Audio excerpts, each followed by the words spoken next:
신생아 출생률하고 신생아 출생률보다 더 중요한 게 뭐냐면 생존율이 몇 퍼센트냐에 따라 가지고 선진국하고 후진국으로 나눠요. 후진국일수록 신생아 죽음이 높아요. 그래서 우리나라에도 옛날에 보면은 일반 공동묘지가 있었고 또 그리고 하나 더 있어요. 애기 무덤을 뭐라는 줄 아세요? 애장터라 그랬어요. 동네마다 거의 다 있었어요. 동네에서 조금 떨어진 골짜기 같은 곳에 보통 보면은 애장터라는데 산소 쓰는 거는 해가 이렇게 잘 받는 남향 쪽에 그리고 햇빛 좋고 뭐 이런데 그런 데다가 봉분을 세워서 하잖아요. 어린이 죽으면. 근데 옛날에요 애장터는 그렇게 안 했어요. 보통 계곡에 그늘진 곳에 그리고 평토를 하거나 아니면 봉분을 요만하게 만들었어요. 봉분을. 그래서 옛날에 가보면 봉분이 요만한 산소들이 있어요. 요즘에 이제 아이집 나무 자라서 이제 표도 안 나는데 요즘은 또 돌보지도 않으니까 옛날에 그런 거 많았거든요. 꽃 펴보지 못한 애들이 한을 품고 죽었다 이래가지고 그냥 공중묘지는 그냥 공중묘지 취급을 했는데 애기들이 묻혀있는 애장터 같은 경우는 정말 무서운 것으로 인식이 됐죠. 그래서 뭐 밤중에 가면 뭐 애기 우는 소리, 엄마 부르면서 난다는 소리고 막 별 얘기들이 많았어요. 애만 태어나 죽은 뱃속에서 죽어 나오고 낳을 때 숨 막혀 죽고 자라다가 죽고 병들. 그거 외에도요 엄마들이 많이 죽었어요. 애를 죽일래 엄마를 죽일래 엄마를 살릴래 애를 살릴래 이렇게까지 했다니까요. 지금 와가지고는 이제 애들 사망률이 거의 없죠. 태어나면은 뭐 죽은 애도 뭐 7개월짜리 6개월짜리도 꺼내갖고 뭐 이렇게 살리는데 뭐 요즘에는 그렇잖아요. 그래서 그런 일이 없는데 요즘 애들은 그러니까 자기가 얼마나 그런지 몰라. 근데 옛날에는 정말 많이 죽었어요. 그죠? 그런데 오늘 본문에 누가 죽어? 엄마가 죽네. 라헬이 해산하게 되어 그래 나오잖아요. 라헬이 죽음에 야곱이 라헬의 묘에 라헬이라는 여자가 누구죠? 야곱이 가장 사랑했던 아내예요. 왜냐? 야곱에게 아내가 몇 명? 4명이에요. 그래가지고 지금도 중동에서는 여자 4명까지만으로 둘 수 있어요. 아랍에서 구약을 믿으니까. 그들이 말하는 마호멧이 예수님이에요. 쉽게 말해서. 다른 사람인데 그들 마호멧을 예수님처럼 구세주로 봐요. 그리고 구약은 똑같이 믿어요. 하나님을. 그렇기 때문에 구약 성경대로 해서 손에는 손으로 이에는 이로 귀에는 귀로 이거 지금도 하잖아. 그리고 도둑질하면 어떻게 해? 손 잘라보고 사람 죽이면 죽여보고 여자들은 덮어 쓰고 그것도 없는 눈만 막 내놓고 그것도 눈도 안 내놓고 그물망치 해놓고 살게 하잖아. 그리고 여자들은 절대 밖에 못 나서게 하고 공부도 못하게 하고 남자한테 가서 살아 그러잖아요. 지금도 그러고 있잖아요. 그게 구약 때 그걸 적용해서 그래요. 이 리브가를 데려다가 이삭하고 결혼시켰단 말이에요. 아브라함이. 백세에 난 한 명밖에 없는 아들하고 거기서 나온 아들이 이 야곱이에요. 그 형이 에서고 그러니까 에서를 속이고 야곱이 도망갔다가 지금 간 곳이 삼촌 집에 도망갔단 말이에요. 자기 어머니 리브가가 너 도망가라. 너 형이 니 죽이려고 그런다. 장자권 뺏었다고. 그래서 도망가다가 삼촌 집으로 도망갔어요. 가다가 뭐 당해. 돌베개 베고 자다가 하나님 사다다리 만나잖아. 그래서 거기다가 그 베고 자던 돌을 세워놓고 여기가 하나님 시도하라. 그걸 베델이라고 이름을 짓잖아요. 그들이 다시 이제 20년 만에 돌아오는 거예요. 그들이 베델에서 길을 야곱이 20년이 지나갔던 길을 다시 돌아서 오다가 20년에 혼자서 외롭게 잤던 거기 베델에서 거기서 머물다가 하나님께 제사를 드려요. 뭐 예배 드리고 난 다음에 거기서 떠나서 가다가 라헬이 죽는 거예요. 라헬이 외삼촌인 라반의 딸인데 둘째 딸이에요. 언니가 레아야. 근데 라헬은 이보. 이 야곱이 라반의 삼촌 집으로 가는 길에 거의 다 갔는데 그곳에서 양떼를 몰고 오는 어떤 여인을 만나요. 이뻐. 왜 사촌인지 모르고 이뻐가지고 물 길러가지고 양떼를 먹여주고 이렇게 해요. 그러고 난 다음에 얘기하다 보니까 자기 아버지 얘기하고 있는 거야. 아가씨가 들어보니까 저 집에 가가지고 아버지 얘기를 한 거예요. 그래가지고 이 라반 집까지 야곱이 도착을 하지요. 그러고 난 다음에 그곳에서 가서 이제 야곱이 보니까 라헬이 너무 이쁘잖아. 라헬을 나의 아내로 주십시오. 이렇게 해요. 삼촌이 가만히 생각하니까 그때는 마누라를 많이 둘 때니까 뭐 족장들은 마누라가 아주 많았어요. 그러니까 또 그리고 그때만 하더라도 건친 결혼이 전혀 문제가 되지 않을 때거든요. 라반이 볼 때에 야 이거 안 되겠다. 결혼을 시키면서 첫날밤에 언니를 넣는 거야. 못생긴 언니를. 근데 그때 전기불 없잖아. 그죠? 호롱불만 끄면 어떻게 해? 칠흑 같은 어디 이제 바깥에 가로등기는 것도 아니고 불 껐는데 뭐 얼굴 안 보이는데 알 게 뭐야 뭐. 어차피 아가씨인데 뭐. 그잖아요. 또 형제가 아닌데 뭐 비슷하겠지. 자매가 아니니까. 그래갖고선 야곱이 자기가 사랑하는 라헬인 줄 알고 얼마나 봉사를 했겠어. 그리고 아침 눈 딱 떠보니까 이제 날이 샜네. 보니까 이거 언니네, 레아네. 그러니까 쫓아가요, 삼촌한테. 가서 따지니까 삼촌이 말하는 거예요. 언니 두고 동생이 먼저 결혼하는 법이 없다. 언니가 먼저 시집가는 게 당연하다. 이래 말하는 거예요. 그럼 라헬은요? 그러니까, 그럼 좋다. 네가 라헬을 위해서 7년 동안 또 공짜로 일해라. 이래가지고 총 14년을 일하는데, 그러니까 7년 뒤에 라헬을 데리고 온다 하는 게 레아를 데리고 왔고, 라헬을 사랑해서 맨날 라헬하고만 자요. 희한하게 라헬하고 맨날 잠을 자는데 애는 레아가 낳네. 그러니까 어쩌다가 한번 갔는데 그때마다 숭붕숭붕 낳는 거야. 아, 라헬이 미치는 거야 이제. 언니가 애를 몇 명을 낳는 거예요. 그러다 보니까 라헬이 뭐라고까지 하냐면은 투기가 굉장히 심해져요. 그래서 뭐라 하냐면은 야곱에게 이렇게 말합니다. 네 나한테 나 자식까지 해라. 언니는 저 숭붕숭붕 막 낳는데 나는 못 낳고 있으니까 당신이 나한테 나 애 못 갖게 하면 나 죽어볼게 이래요. 애기를 엄청나게 갖고 싶었던 거죠, 이 라헬이. 그 분명히 야곱도 라헬을 더 많이 사랑하는데, 예, 희한하죠? 자, 그래서 야곱이 이때는 화를 내요. 아니, 레아는 애를 낳아. 그러면 야곱한테 문제 없다는 얘기잖아. 근데 라헬이 애를 못 낳아. 그러면 당신이 태가 닿겠다는 건데 왜 나보고 내가 하나님이냐? 이렇게 성냈단 말이에요. 화를 냈어요. 자기가 정말 사랑하는 여인한테 화를 낼 정도로. 그렇게 라헬이 못됐어. 원래 둘째가 좀 못됐잖아, 보면은. 예. 언니 시기하고 그러잖아. 그래서 라헬이 어떻게 하냐면은, 너무 애를 갖고 싶은 거야. 그래서 자기가 아무리 남편의 사랑을 받아도 애가 안 생기는 거야. 그러니까 자기의 몸종이 있었어요. 원래 이제 아시마님들한테 몸종들이 다 있잖아.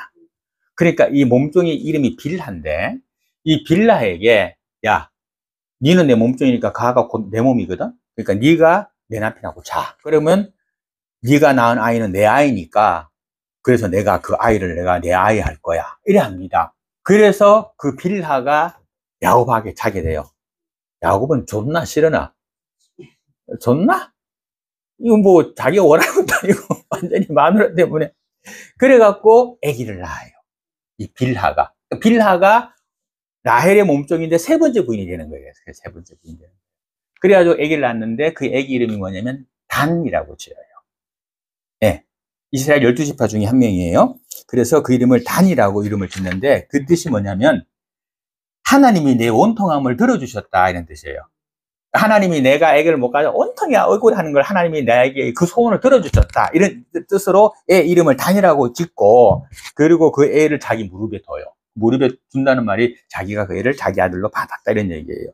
근데 어때요? 그래도 안 돼. 왜냐면 지금 언니는 아들이 많거든. 그러니까 또 빌하보고 또 막 계속 자기 신랑하고 자라 그래. 예. 그래가지고 두 번째 아들을 낳아요. 이 빌하가 또 그 이름이 납달리야. 그 뜻이 뭐냐면 내 형과 경쟁하여 이겼다. 그러니까 내 언니하고 경쟁해 내가 이겼다. 이런 얘기예요. 얼마나 애를 갖고 있었으면 그랬겠어. 이 라헬이 아기가 없는 것 때문에 얼마나 속상해하고 얼마나 마음 아팠는지 알 수 있죠, 그죠? 그 라헬이 지금 오늘 본문 라헬이에요. 죽는 엄마 라헬이에요. 그러니까 하나님이 마침내 라헬의 태를 열어주세요. 열어주셔가지고 그래가지고 아들을 낳게 해요. 그 아들이 누굴까요? 창세기에 마지막을 장식하는 사람이 있어요. 그리고 온 이스라엘을 구원한 사람이 있어요. 온 이스라엘과 이집트 전체를 구원한 사람이 있어요. 요셉이 이집트의 총리가 돼가지고 그래가지고 이집트 모든 사람들과 이스라엘까지 다 구원하잖아요. 그게 요셉이에요. 그러니까 라헬이 처음 낳은 아들이 요셉이라고. 그래서 첫 아이를 낳아요. 낳긴 낳아요. 그랬더니 레아가 가만히 생각해 보니까 짓는 아이를 못 낳아. 나이가 들었는가 어쨌는가 이제 끊어진 것 같아. 근데 동생이 막 레아가 머리가 좀 멍청하다고 성경에 나오거든요. 머리가 좀 이렇게 아둔한 걸로 나와요. 레아는 언니는 그러니까 좀 되게 순진해. 그래갖고 동생이 뭐라 말하면 그냥 그대로 들어. 레아가 가만히 보니까 동생이 자기 종을 줘가지고 애를 낳는단 말이야. 자기는 애를 못 낳는데. 그러니까 자기도 자기의 몸종을 신랑한테 줘. 애 낳게. 애를 또 낳아. 그게 네 번째 부인이에요. 그래서 야곱이 네 명의 아내가 있는 거예요. 그러니까 여기서 근원을 둬가지고 지금도 중동에서는 아내를 4명까지 둘 수 있는 거예요. 이때 낳았는데 그 이름이 요셉이잖아요. 라헬이 낳은 아들이 첫 아들이잖아요. 자기가 직접 낳은 아들은 처음이잖아요. 요셉이라는 뜻이 뭐냐면 더하다라는 뜻을 갖고 있어요. 하나님이 나에게 몸종을 통하여 아이를 둘 주셨는데, 아들을 둘 주셨는데 이 아이를 더하여 주었다 나에게. 이래가지고 요셉이라고 이름을 지어요. 이게 요셉, 그 유명한 요셉이에요. 그리고 아브라함의 계보를 이어가지고 예수님까지 내려오는 다윗이 이제 예수님의 족보를 이어가거든요. 근데 거기에 나오는 요셉이 이스라엘과 이집트를 구원한 바로 구원자 그 요셉이에요. 그 이름이 워낙 유명하니까 예수님의 아버지 이름도 뭐야? 요셉이라고 지었죠. 옛날에 보면 유명한 사람 이름을 따서 아이들 이름 짓고 그랬잖아요. 그래서 예수님의 육적인 아버지 마리아의 남편 그도 이름이 요셉이죠. 그랬던 라헬이 이제 자기 신랑이 혼자 집을 떠나오면서 예배를 드렸던 꿈꿨던 그 베델에 동타했다가 그때 아마 임신 중이었던 것 같아. 그랬다가 또 그 길을 가다가 애를 낳게 된 거예요. 길에서 이제 에브라시라는 동네에 이제 온 거예요. 근데 거기서 라헬이 막 진통이 막 오는 거야. 그러니까 어떻게 하냐면은 야곱이 어떻게 했겠어? 행진을 멈추게 하고 급하게 장막을 치게 했겠지. 그죠? 이 야곱이 종들도 많고 나중에 에서에게 보내는 공물들 보면 어마어마하잖아. 그 야곱이 어마어마한 부자가 됐거든요. 혼자 갔던 몸이 하나님 복을 받아가지고 어마어마한 부자가 된다고. 그래서 가다가 요거 장막을 쳐요. 장막을 치고 이제 라헬이 아기를 낳는 거를 이제 지켜보게 되죠. 근데 이때가 난산인 거예요. 요즘 같으면 배 쭉 째가 빼내면 되는데, 그죠? 요즘은 자연분만이잖아요. 막 위험하니까 산파가 힘 좀 내라고 그러는 거예요. 두려워하지 마라. 네가 또 아들을 낳는다. 힘 좀만 내라. 이렇게 말하는 거예요. 근데 라헬이 이제 지친 거야. 엄청 심했나 봐. 그래가지고서는 죽었어요. 죽으면서 마지막으로 뭐냐면 베노니 그러고 죽은 거예요. 네, 그리고 죽은 거예요. 이 베노니라는 말이 뭐냐면은 내 고통의 아들, 내 슬픔의 아들 이란 뜻이에요. 그러니까 애를 낳으면서 그 나오는 애기 이름을 베노니라고 지어버린 거예요. 그 아픔을 견디다 못해서 이 엄마가 죽는 거예요. 그러면서 그 애를 안아보지도 못하고 죽잖아. 그러니까 베노니 그런 거예요. 내 슬픔의 아들이다. 내 아픔의 아들이다. 이거 죽었어. 그러니까 사람들이 와가지고서는 말했겠지. 야곱은 밖에서 뭐 듣고 있었겠죠. 아마도 그죠. 밖에서 뭐 의사하고 있었겠죠. 그런데 들어와가지고서는 죽었습니다. 엄마가 라헬이 죽었습니다. 이렇게 했겠지. 그러면서 아이 이름을 베논이라고 짓고 죽었습니다. 이래 말을 한 거예요. 그랬더니 야곱이 얼른 이름을 바꿔 베냐민이라고 바꿔버려요. 베냐민의 뜻이 뭐냐면은 내 오른손의 아들, 또 다른 말로 내 행복의 아들이라는 뜻이에요. 그 뜻 자체가 야곱은 라헬이 죽어가면서 낳은 아들의 이름을 베논이 곧 슬픔의 아들이라고 하지 않고 베냐민 곧 행복의 아들 내 오른손의 아들이라고 말을 해요. 오른손은 축복과 행운을 상징하는 손으로 인식되고 있어요. 지금도 인도에서는 오른손으로 음식을 먹고 그리고 왼손으로 엉덩이를 닦아요. 그리고 왼손으로 물건을 주면 그거는 굉장히 안 좋은 걸로 돼서 지금도 큰일 나요. 왼손으로 뭘 주면. 왼손으로 애 머리를 쓰다못다 큰일 나는 거예요. 그거는. 오른손을 해야 돼요. 중농지역도 마찬가지예요. 왼손을 내민다? 그건 굉장히 그건 안 좋은 걸 쳐요. 예, 그래서 오른손을 굉장히 중요히 여기거든요. 중농지역도 그래요. 자, 그런데 오른손은 축복과 행운을 상징하는 손인데 야곱은 라헬이 낳을 때 마지막으로 낳은 이 아들을 자기의 오른손 같이 강하고 힘 있는 자식으로 기원하기 위해 가지고 내 오른손이라고 하는 내 행운의 손이라고 하는 베냐민이라고 이름을 지어요. 그렇게 바꿔요. 그래서 그는 결코 라헬의 고통과 죽음 때문에 자기 아들이 고통의 아들과 죽음의 아들이 아니라 그 아들은 힘의 아들, 능력의 아들, 기쁨의 아들, 행복의 아들로 받고 싶었던 거예요. 그걸 바꿔버리는 거죠. 야곱이 다시금 이 베델에 이르러가지고 온 가족이 예배를 드릴 때에 하나님께서 그에게 약속을 해요. 뭐라 하냐면은 야곱의 이제 속이는 자가 아니라 이기는 자라고 하는 이스라엘로 이제는 부를 것이다. 이렇게 말을 하거든요. 근데 그런 축복을 받았는데, 세상에, 그 은혜 체험 후에, 라헬이 죽었군요. 지가 제일 사랑하는 게. 그러니까 우리 살다 보면은 큰 은혜가 임했는데, 그 후에 이런 슬픔이 임할 수가 있어요.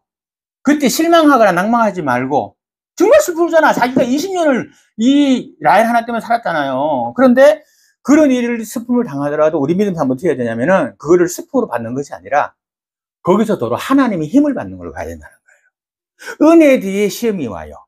정말 좋을 것 같아서 이제는 하나님께서 나를 돕는다 생각하는데 그때에 어려움이 올 수도 있어요. 그때에 잘해야 되는. 그때 그거를 슬픔으로 받아들이지 말고 그걸 하나님의 은혜로 도로 받아들이게 되면 하나님께서 도로 나에게 복을 주는 큰 통로가 될 수 있다. 이런 말씀입니다. 하나님의 말씀에 입으로 시인하여 의에 이른다 그랬습니다. 그죠? 그러니까 입으로부터 그 죽음에서 나온 아들이지만 내 행복의 아들이라 불러버리는 거야. 그러니까 그에 의해야 내 행복의 아들이 되는 거죠. 내 행복의 아들이.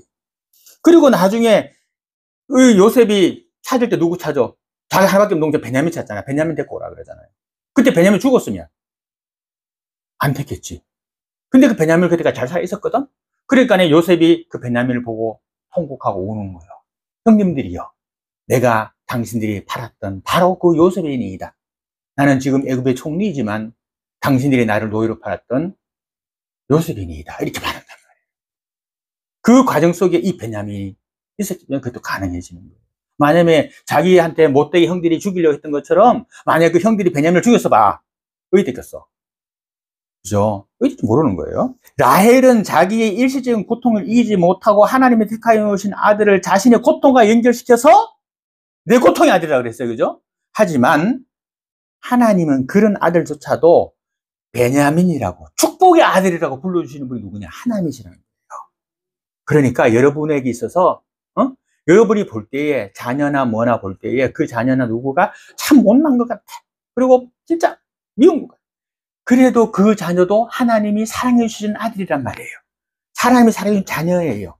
그러니까 그 자녀를 위해서 축복해 줘야 되는 것이지 그 자녀를 니는 나에게 고통만 주는 아들이다. 니는 나에게 아픔만 주는 딸이다. 이래 말하지 말아라. 너 때문에 내가 행복하다. 너 때문에 내가 살아간다. 너 때문에 내가 힘이 있다. 라고 그래 말하면 그것이 도로 복으로 온다. 이런 얘기예요. 하나님은 죄 있는 우리를 향해서 뭐라 그랬어요? 너희를 사랑한다 그랬어요. 누구든지 내게로 오라. 내가 너희를 받아들이라 그랬어요. 그죠? 그런 하나님이세요. 그러니까 우리도 그렇게 해야지요. 예수 그리스도께서 십자가에 못 박혀 육체적 고난을 당하셨습니다. 그런데 그것을 베논이라 하지 아니하고 베냐민이라고 우리를 불러주기 위해서 예수님께서 십자가에 돌아가신 거예요. 우리는 원래 베논이었어요. 슬픔과 아픔의 아들이었어요. 그런데 예수님께서 십자가상에 달려 돌아가심으로 힘의 아들, 행복의 아들인 베냐민 우리가 바뀐 거예요. 인간 라헬은 약했지만 야곱 가문을 향한 하나님의 사랑은 더 크고 더 강했던 거지요. 마찬가지로 우리를 향한 하나님의 사랑은 예수 그리스도를 통해서 더 귀하게 복되게 기쁨의 아들, 소망의 아들, 내 오른손의 아들로 우리를 삼아주신 거예요. 그러니까 내 입에서부터 어떤 소리가 나와야 돼? 소망과 기쁨과 아름다움과 행복의 말을 함으로써 내게 오는 그 복의 통로를 열어야 되는 거예요. 부정적인 말하고 슬픈 말하고 안 좋은 말하고 험담하는 말을 하고 그런 말은 내게로 오는 복의 통로를 막는 행위이다. 이런 얘기입니다.